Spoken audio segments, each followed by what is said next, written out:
Campfire Classics is a classic literature podcast. However, your hosts will occasionally use not-so-classy language and immature humor to describe very mature situations. As such, listener discretion is advised. Hi, I'm Ken Sandberg. And I am Craig Kelberg. Welcome to Campfire Classics, where we try to read those books that look really good on your shelf. I have never seen Top Gun.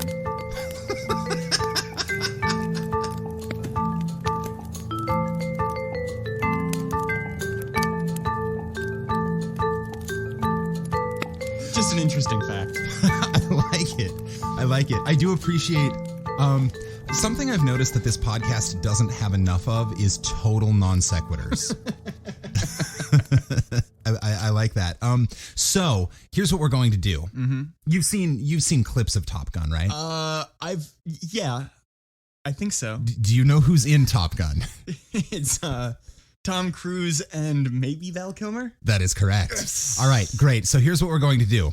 I'm going to time you for 30 seconds, and you're going to give me a synopsis of what you think Top Gun is about. Ready? Go. Airplane fighters.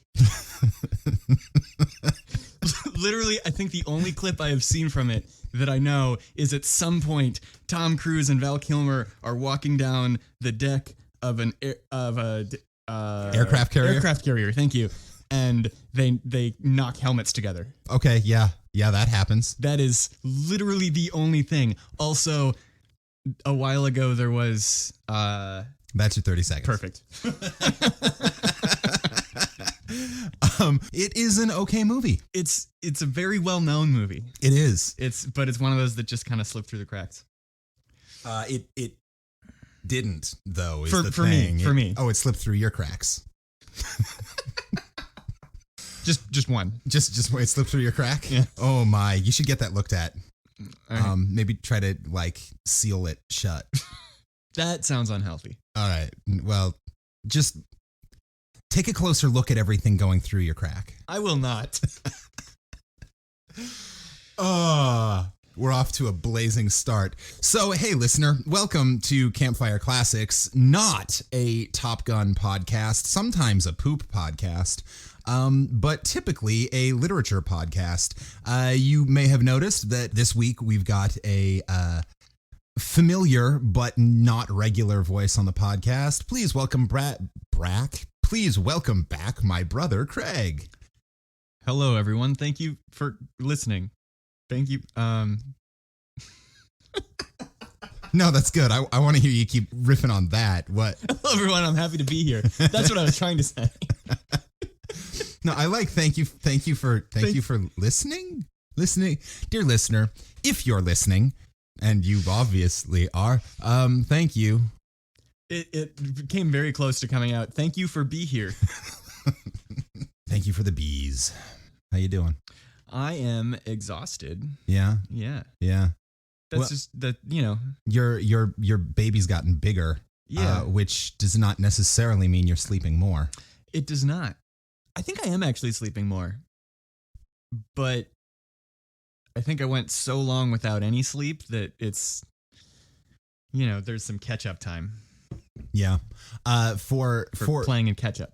For playing in catch-up? Yeah. That's good. Does she like playing in catch-up? I don't know. We don't have ketchup. Oh.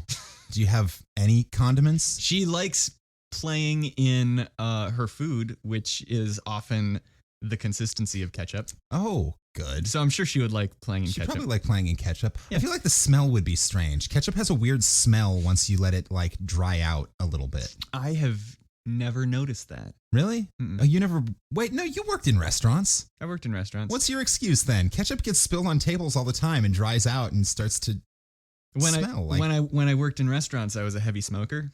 Oh. And smoking kills your sense of smell. Great. So to you, dried ketchup just smells like cigarettes. Yeah. All right. That seems reasonable. Just like and everything logical. else. Just like everything else. You ever notice how food smells like cigarettes? It's weird because wine tastes like cigarettes and beer tastes kind of like drunk cigarettes. I actually do so closely associate coffee with cigarettes that there have been times where I've woken up to the smell of coffee and been convinced that someone was smoking in my house. Huh. That is interesting to me. Similar but more depressing note. Hey listeners, this is going to get kind of weird for a minute. So I didn't realize that the smell of beer was a smell that I associated with Dad until much later in life. Sure. And so that smell, like particularly of beer that maybe sat out for a little too long, right, so strongly I associated with Dad that when I started working at the Jekyll and Hyde Club and there was always beer spilled on the steps or spilled behind the bar or whatever, I couldn't figure out why every time I went to work I was thinking of Dad. So at that time you like there was the subconscious connection for a while before that was when I started realizing that's what the connection was oh now I'm sad.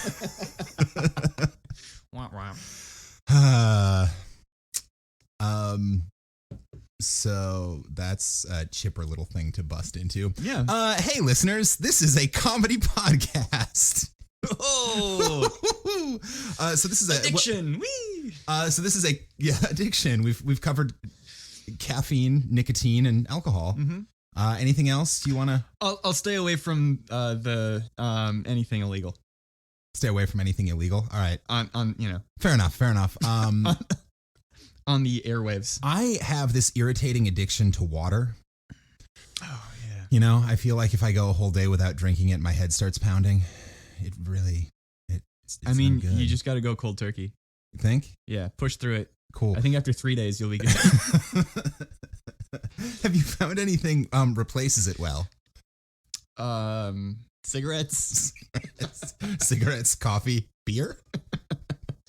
Anytime you're thirsty, just have a beer. Yeah. Comedy literature podcast is what I keep trying to get us back to.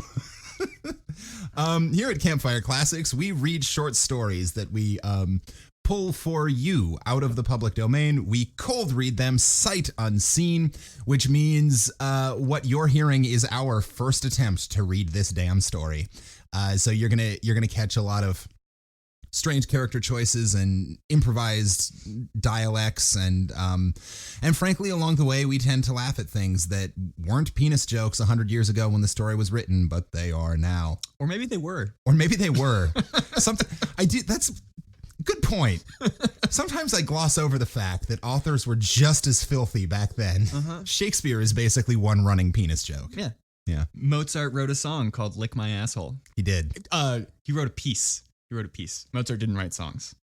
He wrote pieces or compositions. Sure. This is you're the kind of guy who who makes the distinction between films and movies, aren't you? I'm also frankly not really the guy who makes the distinction between songs and pieces, but to my many fans listening out there who might get up in arms by hearing me say that Mozart wrote songs. You know what? Screw it. Mozart, singer-songwriter Mozart. Was Mozart a singer? I'm sure he sang at some point. All right. And he was really the Jack Johnson of his day. Yeah, absolutely. Right? Yeah. I mean, everyone loved him, except for the ones who thought he was kind of an arrogant douche.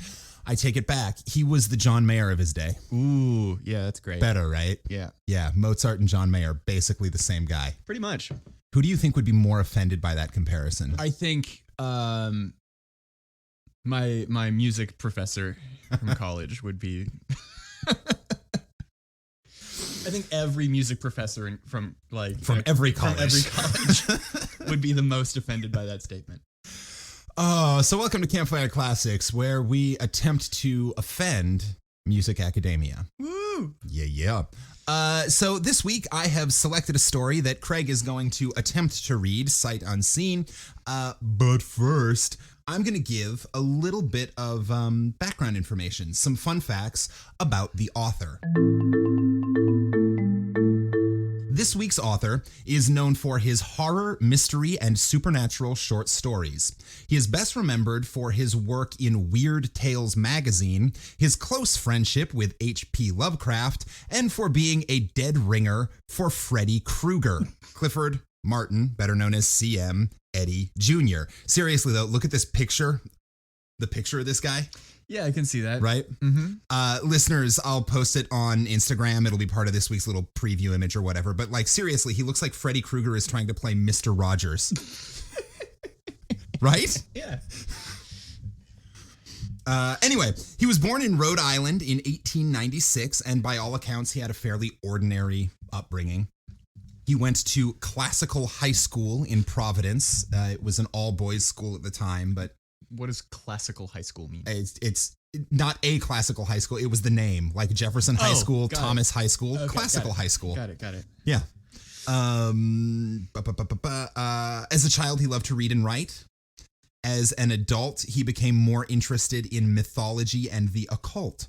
According to his wife, Muriel, quote, Cliff was always interested in the idea of parallel planes, where life on another level, either astral or otherwise, would be similar to that on Earth, or where life might exist, but in another time or another form.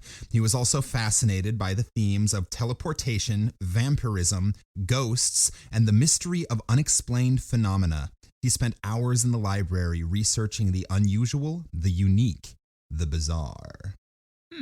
He got to start writing stories for pulp magazines. His first published story was a detective story called Sign of the Dragon, and it was recently republished as its own ebook.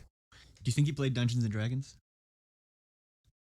Do you think he would have played Dungeons and Dragons if Dungeons and Dragons existed when he was alive? I think he would have. When did Dungeons and Dragons come out? Early 70s? Then no, he didn't, because he died in 1967. Okay. But yes, I'm certain he would have. Him and H.P. Lovecraft and Ron, what was his name? Howard? Ronald E. Howard? Not Ron Howard. Who am I thinking of? The Conan guy. No idea. Okay. But yes, I think all of these pulp magazine guys definitely would have played Dungeons and Dragons. I would love to see that game run by Ron Howard. Dear listener, the danger of recording this podcast in the morning is that I have to record with coffee if it's in the morning. And sometimes my co-hosts say funny things and try to kill me. Two separate things. Two separate things.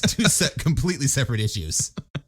They say funny things, that's one problem, and they try to kill me, which means I should really be re-examining who I invite to co-host this podcast. It happens way too often for my comfort. So, Eddy, CM, had been aware of H.P. Lovecraft for a while, but according to his wife, who, by the way, is also a published author, best known for her biographical work on her husband and H.P. Lovecraft. So according to her, they were introduced to each other by their mothers in 1923. Their mothers knew each other because they were both working in the women's suffrage movement. Huh.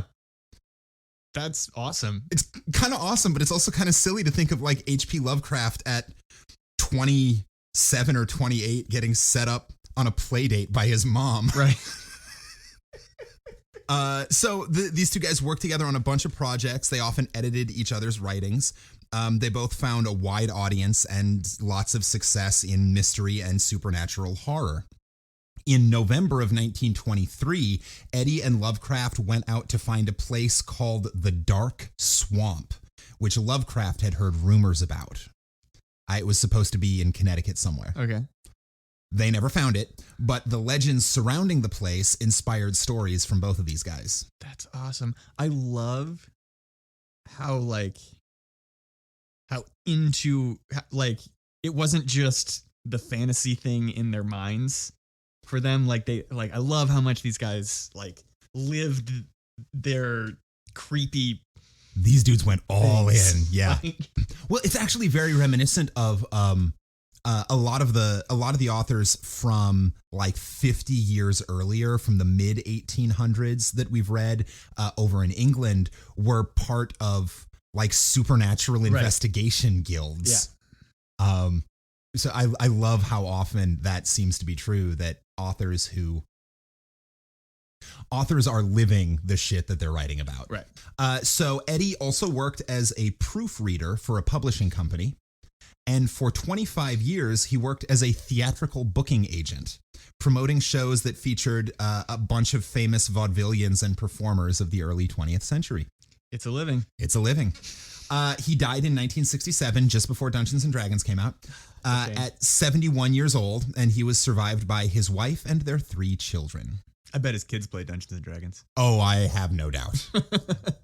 Yeah, probably.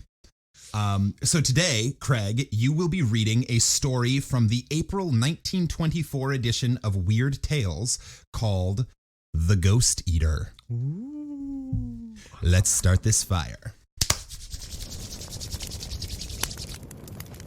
The Ghost Eater by C.M. Eddy Jr. Edited.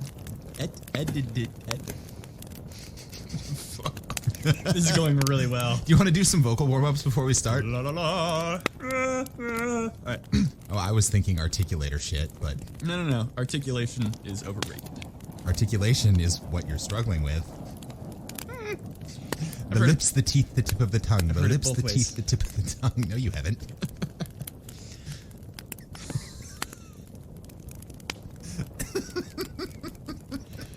Oh my, this is gonna be really great. The tongue, the teeth, the tip of the lips. What? The Ghost Eater by C.M. Eddy Jr. Edited by H.P. Lovecraft. Moon madness? A touch of fever? I wish I could think so. But when I am alone after dark in the waste places where my wanderings take me, and hear across infinite voids the demon echoes of those screams and snarls, and that detestable crunching of bones, I shudder again at the memory of that eldritch night. That sounds really personal. That sounds very H.P. Lovecraft. Sounds very H.P. Lovecraft, yeah. He used the word eldritch. I knew less of woodcraft in those days, though the wilderness called just as strongly to me as it does now. Woodcraft as in getting along in the woods, not woodcraft as in carving things. I was going, this is a weird non sequitur. Although, maybe he knew less about building chairs as well. I mean, I suppose I knew less about building chairs 5 years ago than I do now. Mm-hmm. Most people learn more about building chairs as they go along, whether they mean to or not. Yeah, I've seen Parks and Rec since then. Yeah.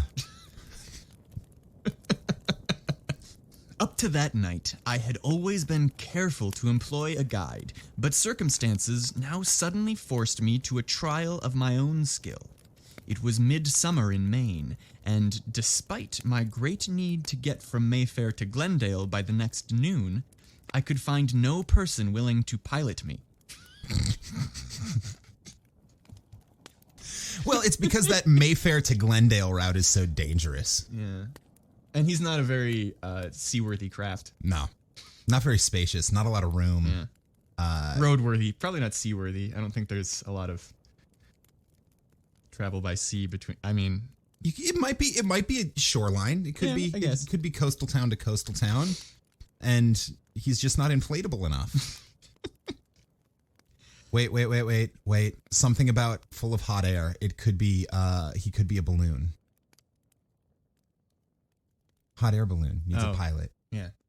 Hey, airship. This is a story from the first person perspective of a hot air balloon. Ah, written POV of the Hindenburg. I want to read that story. Okay. I could find no person willing to pilot me, unless I took the long route through Potowasit. Another town. Which would not bring me to my goal in time. There would be dense forests to penetrate. Yet, whenever I asked for a guide, I was met with refusal and evasion. It's not a very good way to make money. Yeah, I'm guessing it's. Do you think maybe it's not a very safe route? I'm going to go out on a limb and say there's something maybe supernatural and a little spooky going on. Maybe a on that ghost? route. Maybe a ghost. Or something that eats ghosts? Or something that eats ghosts, more likely. More likely. All right. Probably something that comes out at night. He said something about moon madness in the first. Yep. Literally the first thing that he said Yeah, was yeah. moon madness. All right. Stranger that I was, it seemed odd that everyone should have glib excuses. There was too much important business. That's in quotation marks. I'm sorry, I have to wash my hair. On hand for such a sleepy village. And I knew that the natives were lying. But they all had imperative duties. Or said that they had. Imperative duty. And would do no more than assume me that the trail through the woods was very plain, running due north, and not in the least difficult or vigorous for a young fellow. Not the least difficult for a vigorous young fellow. There we go. Mother said straight ahead, not to delay or be misled. I shouldn't heed that advice. I don't know. Her advice was stick to the path. Stick to the path and never stray. None of them want us to go on the path at all. No, but they're saying just go straight north. Just Fair. straight north. Yeah. Just fucking straight north. Don't turn. It's like on like the GPS when it's talking to you and it says in half a mile stay straight. I'm just like, why? I didn't need that. But you don't know. Maybe if you hadn't gotten that information, the highway sirens would have led you into the rocks It's possible. with their sweet, sweet It's song. possible. Let me find. I lost it. Very fine. For a vigorous young fellow. If I started while the morning was still early, they averred. I'm guessing, like confirmed or told me. Spell it for me. Averred. Averred. To allege as a fact in support of a plea. Averred. If I started while the morning was still early, they averred, I could get to Glendale by sundown and avoid a night in the open. That sounds important. Even then, I suspected nothing. The prospect seemed good, and I resolved to try it alone. Let the lazy villagers hang back as they might. Probably I would have tried it even if I had suspected. For youth is stubborn, and from childhood, I had only laughed at superstition and old wives' tales. Probably I would have done this anyway, because I'm a dumbass. Pretty much. To be fair, for youth is stubborn. Young people are dumbasses, is what he's saying. Gotcha. Not just him. So before the sun was high, I had started off through the trees at a swinging stride, lunch in my hand, Guardian automatic in my pocket, and belt filled with crisp bills of large denominations.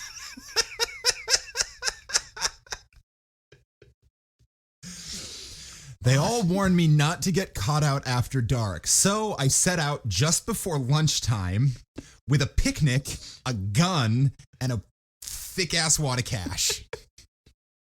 From the distances given me and a knowledge of my own speed, I had figured on making Glendale a little after sunset. Oops. But I knew that even if detained overnight through some miscalculation, I had plenty of camping experience to fall back on. Didn't he already say his... Woodcraft wasn't great. Oh, he just said I knew less woodcraft. Besides, my presence at my destination was not really necessary till the following noon. It was the weather that set my plans awry. As the sun rose higher, it scorched through even the thickest of the foliage and burned up my energy at every step. By noon, my clothes were soaking with perspiration, and I felt myself faltering in spite of all my resolution. As I pushed deeper into the woods, I found the trail greatly obstructed with underbrush, and at many points nearly effaced. It must have been weeks, perhaps months, since anyone had broken his way through, and I began to wonder if I could, after all, live up to my schedule. At length, Having grown very hungry, I looked for the deepest patch of shade I could find and proceeded to eat the lunch which the hotel had prepared for me. Picnic. Yeah. There were some indifferent sandwiches. You can eat us, you cannot, whatever. A piece of stale pie. Yum. And a bottle of very light wine. By no means sumptuous fare, but welcome enough to one in my state of overheated exhaustion. So he's like exhausted and overheated and hungry, so he's gonna like drink a bottle of wine. It was too hot for smoking to be of any solace, so I did not take out my pipe. Instead, I stretched myself at full length under the tree when my meal was done, intent on stealing a few moments' rest before commencing the last lap of my journey. Great. So this is a story about addiction. Yeah. And bad decision making. I also like he stopped for lunch. He was planning on getting there right before sunset. He stopped for lunch and took a break before the last leg of his journey. Like, it doesn't sound like he's actually gone that far in the first place. Yeah. I think the moral of the story is this guy did it to himself. Yeah. He's making bad life choices. Oh, here we go. I suppose I was a fool to drink that wine. For light though it was, it proved just enough to finish the work the sultry, oppressive day had begun. Yep. My plan called for the merest momentary relaxation, yet with scarcely a warning yawn, I dropped off into sound slumber. Duh. Part 2. Oh, I forgot. That whole thing started with the number 1. So that was part 1. Okay. 2. When I opened my eyes, twilight was closing in about me. A wind fanned my cheeks, restoring me quickly to full perception. And as I glanced up at the sky, I saw with apprehension that black racing clouds were leading on a solid wall of darkness, prophetic of violent thunderstorm. Well, at least you're not going to be sweating anymore. Yeah, there you go. Silver lining. I knew now that I could not reach Glendale before morning. Or before nightfall. But the prospect of a night in the woods, my first night of lone forest camping, became very repugnant under these trying conditions. Well, especially since you just slept. Yeah. It's not going to be camping. You got to walk through the woods. Right. In a moment, I decided to push along for a while at least, in the hope of finding some shelter before the tempest should break. You're going to need a really good investigation roll to get decent shelter this late at night. Especially if you're still a little drunk or hungover from your wine. Yeah.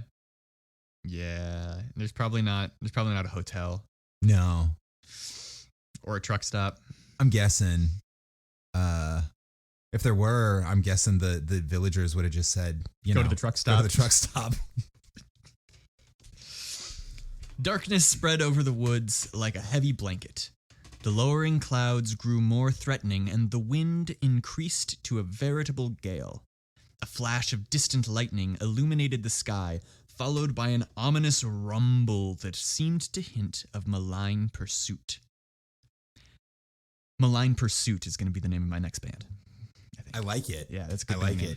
it. What's the first single? Ominous Rumble. What's the genre? Malign Pursuit. I feel like it's either some sort of goth rock or like EDM. Goth EDM. Yeah. Acoustic goth EDM.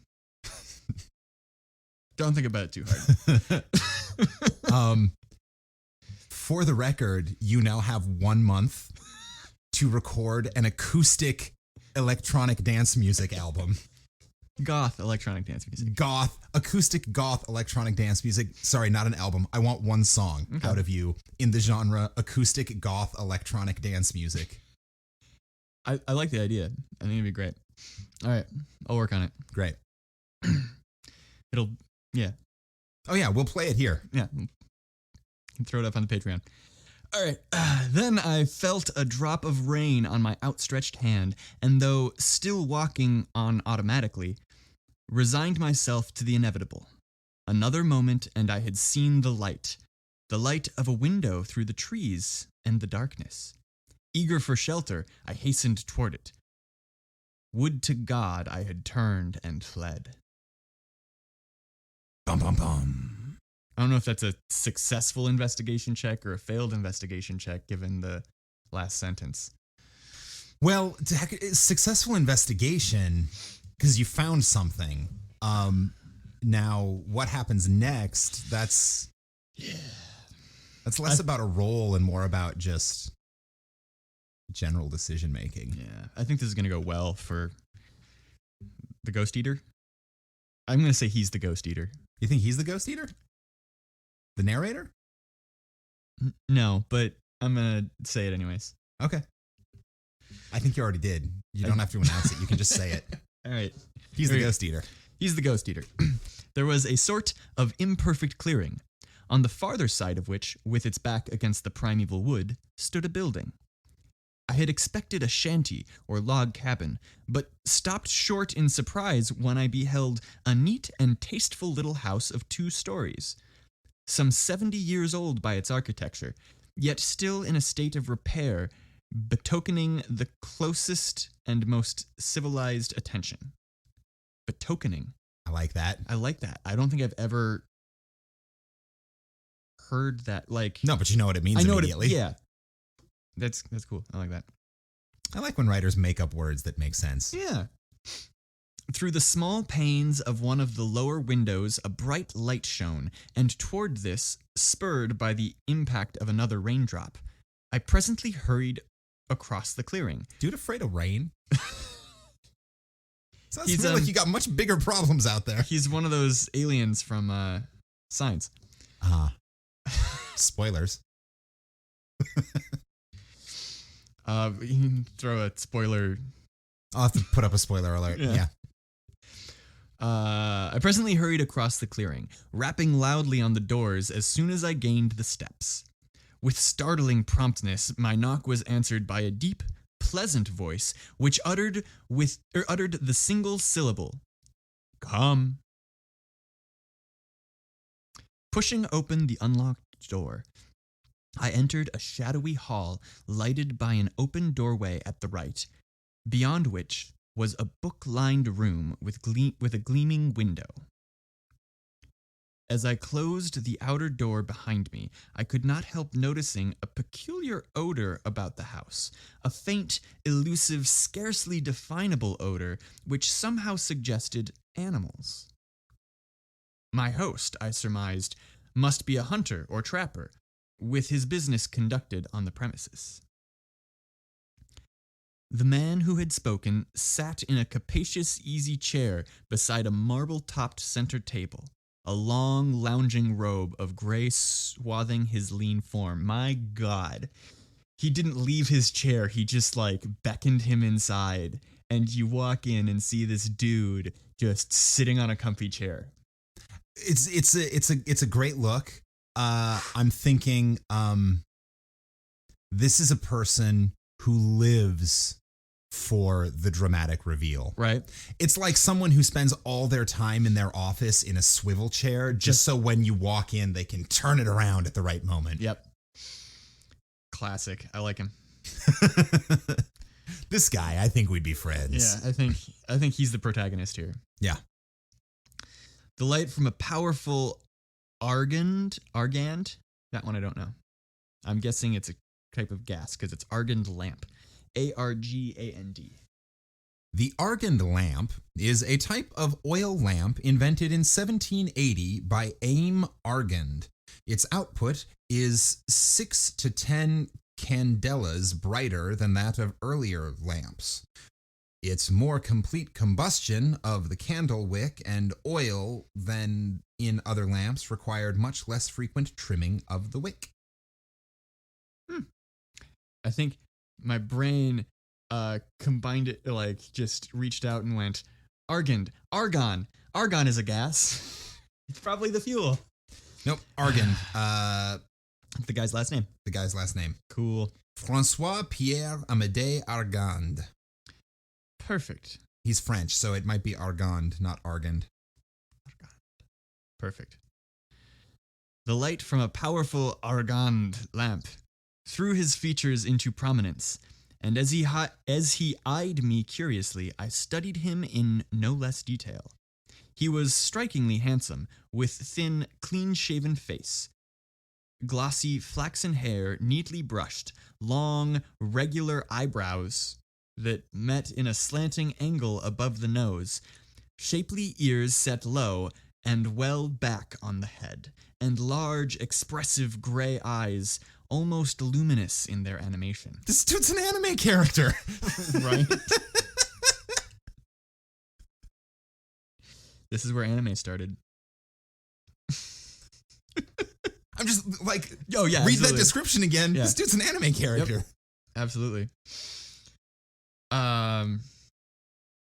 When he smiled a welcome, he showed a magnificently even set of firm white teeth. And as he waved me to a chair, I was struck by the fineness of his slender hands with their long, tapering fingers, whose ruddy, almond-shaped nails were slightly curved and exquisitely manicured. I could not help wondering why a man of such engaging personality should choose the life of a recluse. This isn't just an anime character. This is an anime vampire. Yeah. This is, yeah. Yep. Sorry to intrude, I ventured, but I've given up the hope of making Glendale before morning, and there's a storm coming on which sent me looking for cover. Yes, I like it when they give up hope.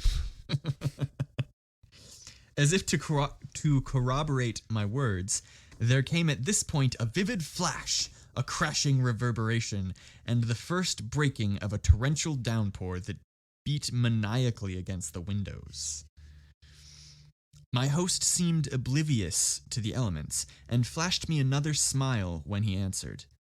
His voice was soothing and well modulated, and his eyes held a calmness almost hypnotic. You're welcome to whatever hospitality I can offer, but I'm afraid it won't be much. I've a game leg, so you'll have to do most of the waiting on yourself. If you're hungry, you'll find plenty in the kitchen. Plenty of food, if not of ceremony. It seemed to me that I could detect the slightest trace of a foreign accent in his tone, though his language was fluently correct and idiomatic. Rising to an impressive height, he headed for the door with long, limping steps, and I noticed the huge, hairy arms that hung at his side in such curious contrast to his delicate hands. No longer an anime character. No longer an anime character. Well, anime werewolf. Yeah. He's anime Wolverine. Come, he suggested. Bring the lamp along with you. I might as well sit in the kitchen as here. I followed him into the hall and the room across it, and at his direction ransacked the woodpile in the corner and the cupboard on the wall. A few moments later, when the fire was going nicely, I asked him if I might not prepare food for both, but he courteously declined. It's too hot to eat, he told me. Besides, I had a bite before you came.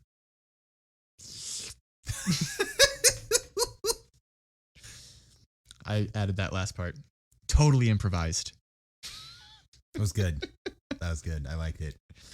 Dear listeners, because this is an audio medium, you couldn't see the sinister lip licking that accompanied that slurping sound. After washing the dishes left from my lone meal, I sat down for a while, smoking my pipe contentedly. My host asked a few questions about the neighboring villages, but I lapsed into sullen taciturnity when he learned I was an outsider. As he brooded there silently, I could not help feeling a quality of strangeness in him, some subtle alienage that could hardly be analyzed.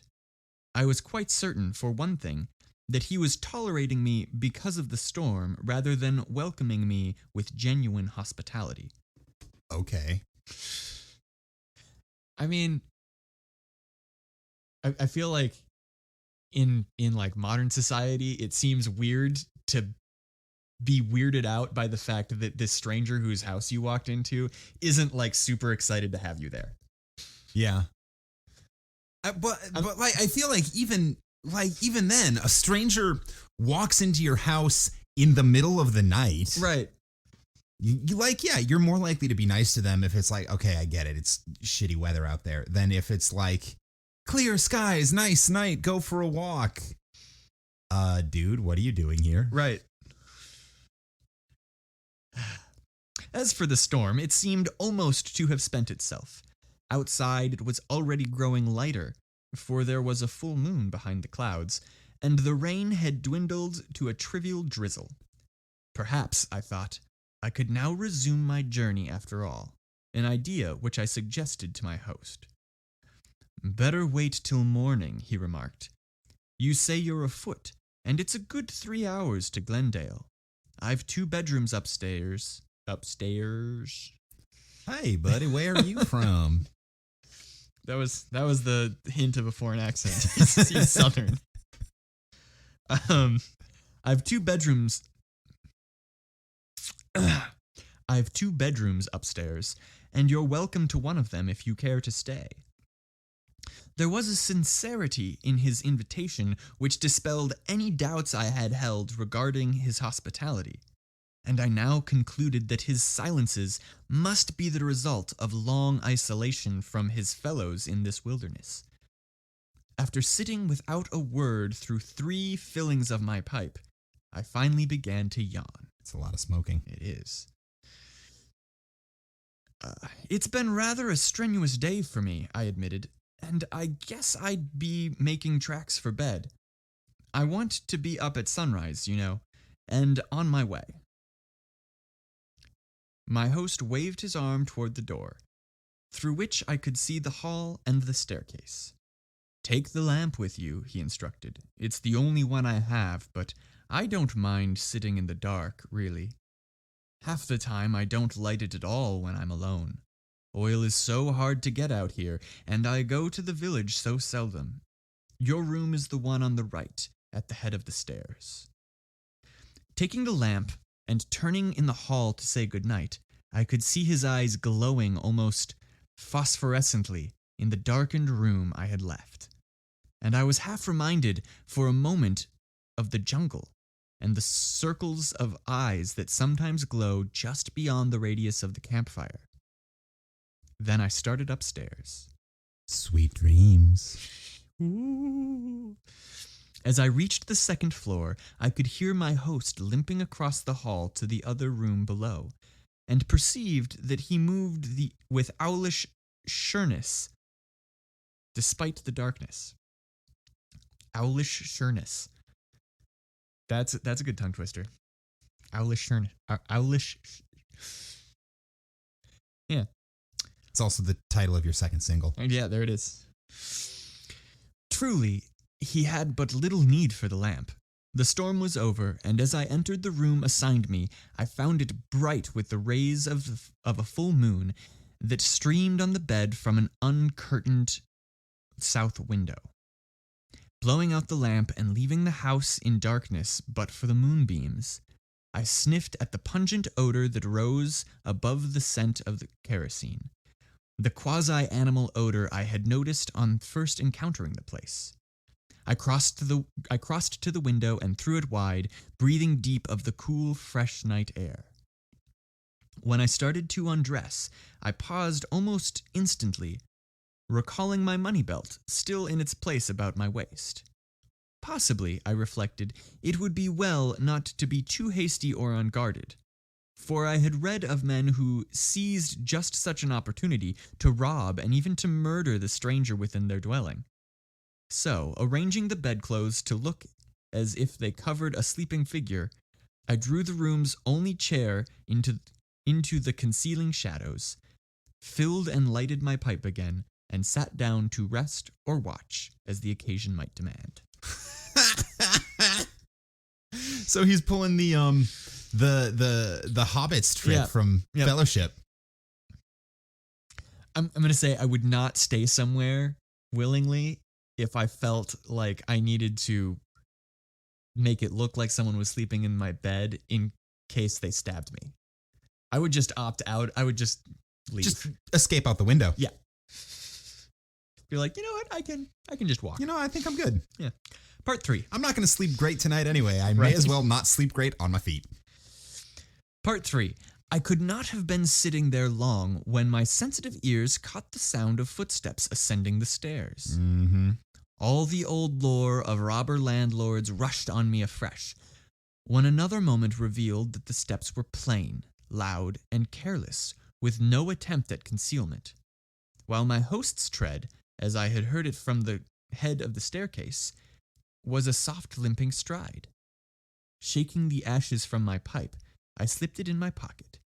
Then, seizing and drawing my automatic, I rose from the chair, tiptoed across the room, and crouched tensely in a spot which the opening door would cover, drawing my automatic. Does he have like an Uzi? Like does? I don't think it's. I think it's like or just doesn't have to be cocked. Yeah, like I think automatic. I think it's actually a semi-automatic. Just like imagining him like whipping out a machine gun, like a Tommy gun. Yeah, pulls out an AK-47 that he's just been like. It's just been hanging under his jacket. Right. The door opened, and into the shaft of moonlight stepped a man I had never seen before. Tall, broad-shouldered, and distinguished, his face half hidden by a heavy, square-cut beard, and his neck buried in a high black stock of a pattern long obsolete in America. He was indubitably a foreigner. How he could have entered the house without my knowledge was quite beyond me, nor could I believe for an instant that he had been concealed in either of the 2 rooms or the hall below me. As I gazed intently at him in the insidious moonbeams, it seemed to me that I could see directly through his sturdy form. But perhaps this was only an illusion that came from my shock of surprise.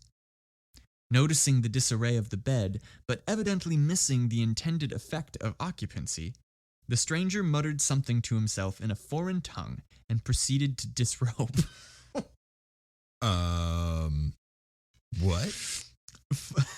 Flinging his clothes into the chair I had vacated, he crept into bed, pulled the covers over him, and in a moment or two was breathing with the regular respiration of a sound sleeper.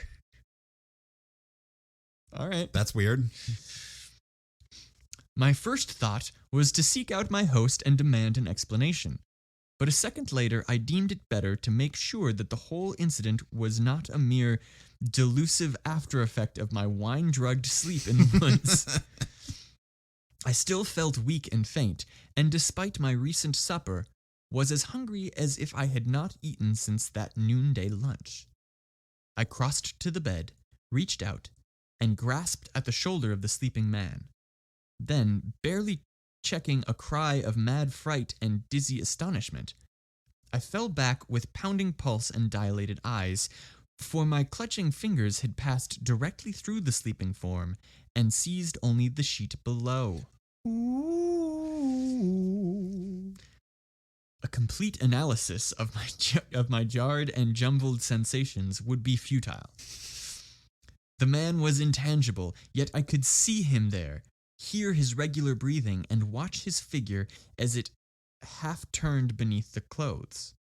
And then, as I was quite certain of my own madness or hypnosis, I heard other footsteps on the stairs, soft, padded, dog-like, limping footsteps pattering up, up, up. And again, that pungent animal smell, this time in redoubled volume. Dazed and dream-drowsed, I crept once more behind the protecting open door, shaken to the marrow, but now resigned to any fate, known or nameless. Then, into that shaft of eerie moonlight, stepped the gaunt form of a great gray wolf. Werewolf. Limped, I should have said, for one hind foot was held in the air as though wounded by some stray shot. The beast turned its head in my direction, and as it did so, the pistol dropped from my twitching fingers and clattered unheeded to the floor. Oops. The ascending succession of horrors was fast paralyzing my will and consciousness, for the eyes that now glared toward me from that hellish head were the gray phosphorescent eyes of my host, as they had peered at me through the darkness of the kitchen. I do not yet know whether it saw me. The eyes turned from my direction to the bed and gazed gluttonously on the spectral sleeping form there. Then the head tilted back, and from that demon throat came the most shocking ululation. Ululation. That is how you pronounce it. Ululation. From Latin ululo is a long, wavering, high-pitched vocal sound resembling a howl with a trilling quality. All right. Yeah, so it howled. And from the demon throat came the most shocking that word. Ululation. Came the most shocking howl I have ever heard. A thick, nauseous, lupine howl that made my heart stand still. The form on the bed stirred, opened his eyes, and shrank from what he saw. The animal crouched, quivering, and then, as the ethereal figure uttered a shriek of mortal human anguish and terror that no ghost of legend could counterfeit, sprang straight for its victim's throat. Its white, firm, even teeth flashing in the moonlight as they closed on the jugular vein of the screaming phantasm. The scream ended in a blood-choked gurgle, and the frightened human eyes turned glassy. That scream had roused me to action, and in a second I had retrieved my automatic and emptied its entire contents into the wolfish monstrosity before me. But I heard the unhindered thud of each bullet as it embedded itself in the opposite wall. Huh. My nerves gave way. Blind fear hurled me toward the door, and blind fear prompted the one backward glance in which I saw that the wolf had sunk its teeth into the body of its quarry. Then came that culminating sensory impression and the devastating thought to which it gave birth.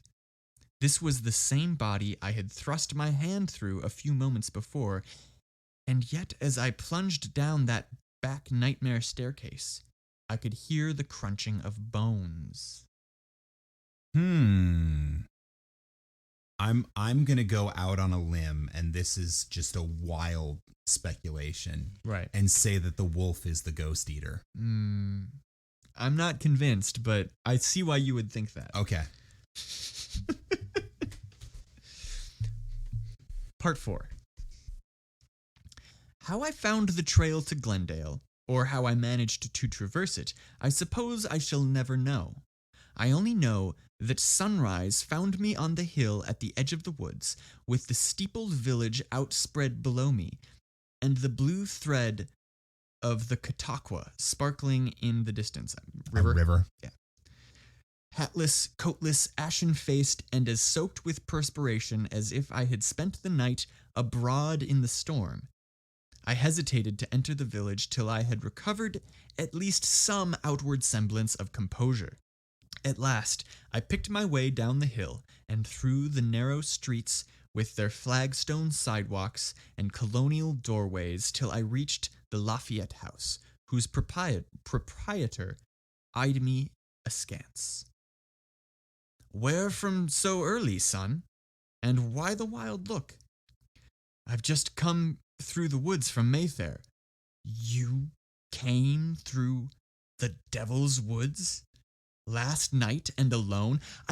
You would think one of the villagers would have mentioned the Devil's Woods. Yeah, that seems like an important detail. Like maybe... Oh, no, don't go through the Devil's Woods alone. Did that not come up at any point? Or at least some very clear warning about, like, the devil, you don't want to spend the night in the devil's woods. Like, saying try and get through before nightfall, no, like. Well, also, like, why wouldn't someone just say, like, oh no, it's called the Devil's Woods and it's because there's a fucking ghost wolf that lives there? Alone, the old man stared with a queer look of alternate horror and incredulity. Why not? I countered. I couldn't have made it in time through Petoisit, and I had to be here no later than this noon. And last night was full moon. My God! He eyed me curiously. See anything of Vasily Okranikov or the Count? I'm sure I butchered Vasily Okranikov, some Russian guy, yeah, probably the foreigner, or the Count. Right. Say, do I look that simple? What are you trying to do, jolly me? Don't jolly me. But his tone was as grave as a priest's as he replied, You must be new to these parts, sonny. If you weren't, you'd know all about Devil's Woods and the full moon and Vasily and the rest. I felt anything but flippant, yet knew I must not seem serious after my earlier remarks. Go on. I know you're dying to tell me.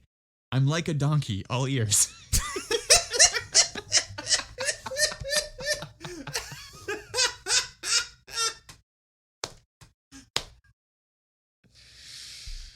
And Can you look up the etymology of that saying? that right there is the reason for this entire story. He wrote this entire story just to shoehorn in that joke. Hang on. What does that even mean? I'm like a donkey. I'm all ears because donkeys have big ears. I'm like a donkey. I'm all ears. I'm like an elephant would have been better, but Right. So the first thing that pops up when you just punch in "I'm like a donkey" is "I'm hung like a donkey." Yeah, not that one. Apparently, Donkey in Shrek says "I'm all ears" at one point. Yeah, no, I'm seeing nothing about this. It's not like a. Nope. All right, great. Hung like a donkey. That's the closest I get. That's pretty sure that's not the joke he's making. Right. I'm hung like a donkey. All ears. All right. What? Then he told the legend in his dry way, stripping it of vitality and convincingness through lack of coloring, detail, and atmosphere. But for me, it needed no vitality or convincingness that any poet could have given. Remember what I had witnessed, and remember that I had never heard of the tale until after I had the experience and fled from the terror of those crunched phantom bones. There used to be quite a few Russians scattered. I forgot what I kind of did a voice with him earlier, but I don't remember what it was. That's cool. There used to be quite a few Russians scattered betwixt here and Mayfair. They came after one of their nihilist troubles back in Russia. Vasily Okranikov was one of them. A tall, thin, handsome chap with shiny yellow hair and a wonderful manner. They said, though, that he was a servant of the devil, a werewolf and eater of men. He built him a house in the woods about a third of the way from here to Mayfair and lived all alone. Every once in a while, a traveler would come out of the woods with some pretty strange tale about being chased by a big wolf with shining human eyes, like Okranikov's. One night, somebody took a pot shot at the wolf, and the next time the Russian came into Glendale, he walked with a limp. That settled it. There wasn't any mere suspicion now, but hard facts. Well, no, Or those a aren't coincidence. hard facts. That is, in fact, suspicion and speculation. But, I mean, enough to convince me. Right. Then but you also heard the rest of the story. Yeah. Then he sent to Mayfair for the Count. His name was Fyodor Chernevsky. Works for me. And he had bought the old gambrel-roofed Fowler place up State Street to come out and see him. They all warned the Count, for he was a fine man and a splendid neighbor, but he said he could take care of himself all right. It was the night of the full moon. He was brave as they make 'em, and all he did was tell some men he had around the place to follow him to Vasily's, I keep fucking up that name, if he didn't show up in decent time. They did. And you tell me, Sonny, that you've been through those woods at night?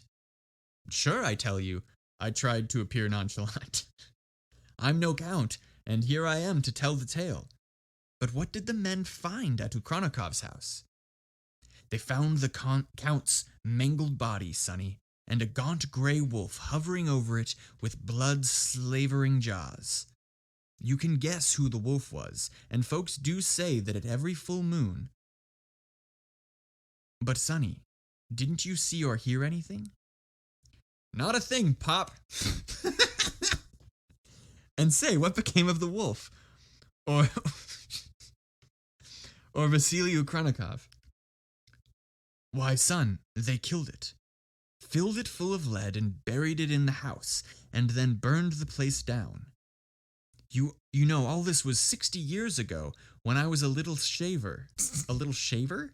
A little shaver. Like he was just learning how to shave. It was a little shaver. I assume. But I remember it as if 'twas yesterday.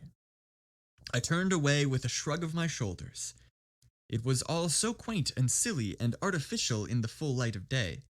But sometimes, when I am alone after dark in waste places and hear the demon echoes of those screams and snarls and that detestable crunching of bones, I shudder again at the memory of that eldritch night. Ooh. The end. Nice. I enjoy like how in a lot of these old horror stories, the protagonist is really basically just an observer to like some really messed up stuff. Yeah. Like nothing actually directly bad happens to them. They just see something really insane. Well, and I think that's sort of the point of the psychological horror is that it's not about and then I was chased down the stairs and it grabbed my foot and I fell and broke my arm and I had to make my way across the rope bridge, and it's just about like, dude, there's some weird shit out there. Right. One time I saw this really messed up thing and it has stayed with me. Yeah.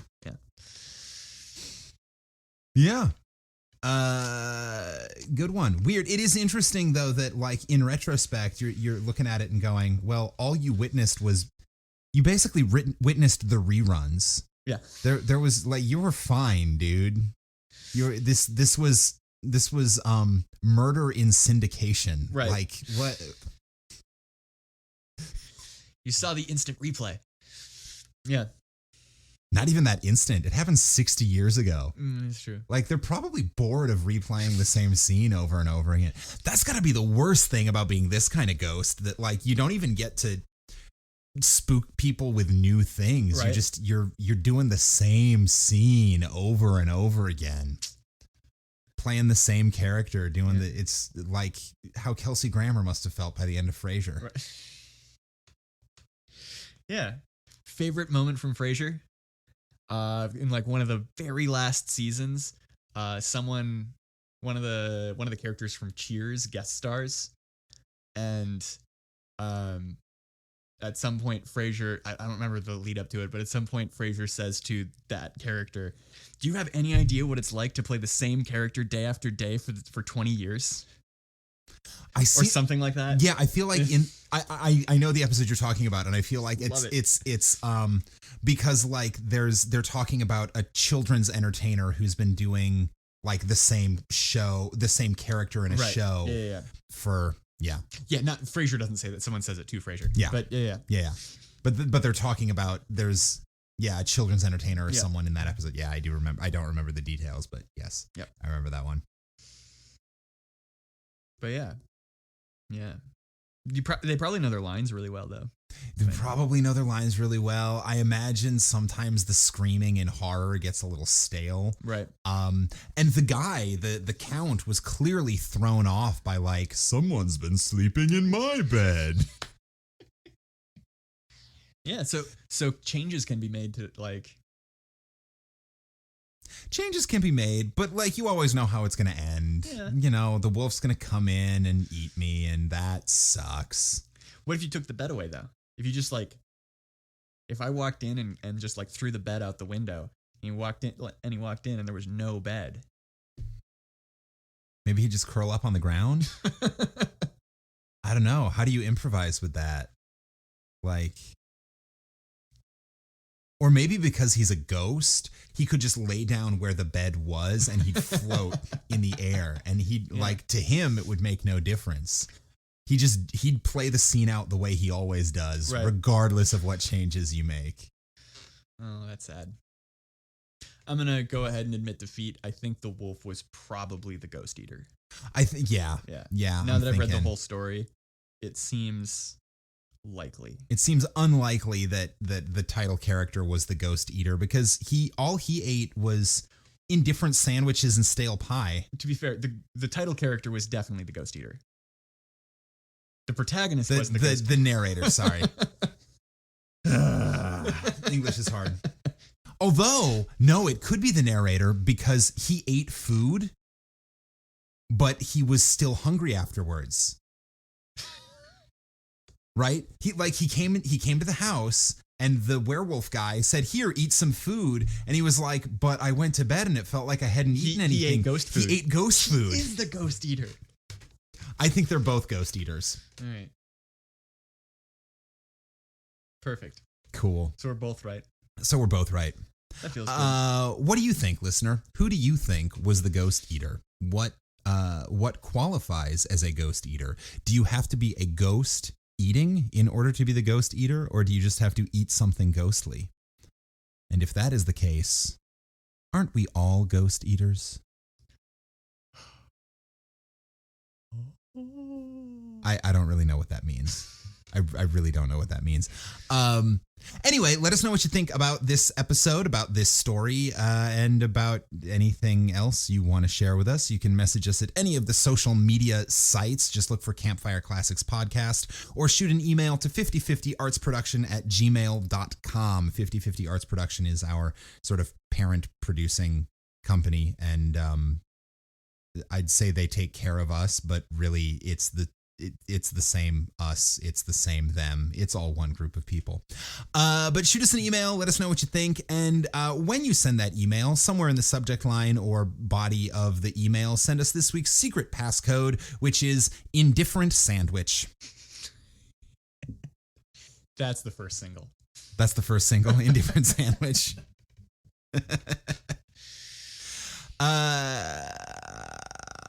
Anything else?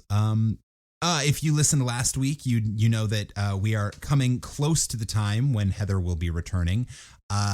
Craig is going to sit in, hopefully at least one or two more times between now and then, to read some stories, because I'm here in North Carolina, and it's always more fun for me when I get to record with a person actually in the room.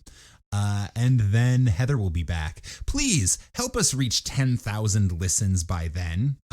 We've got that mile marker coming up. We just need like another 100 downloads. So I think we can do that in 3 weeks. No problem. And, here's a thing I've been thinking about doing. So go ahead and include this when you message us too, if you're still listening this deep in, which no one ever does, but whatever. I think I want to do a Campfire Classics book club.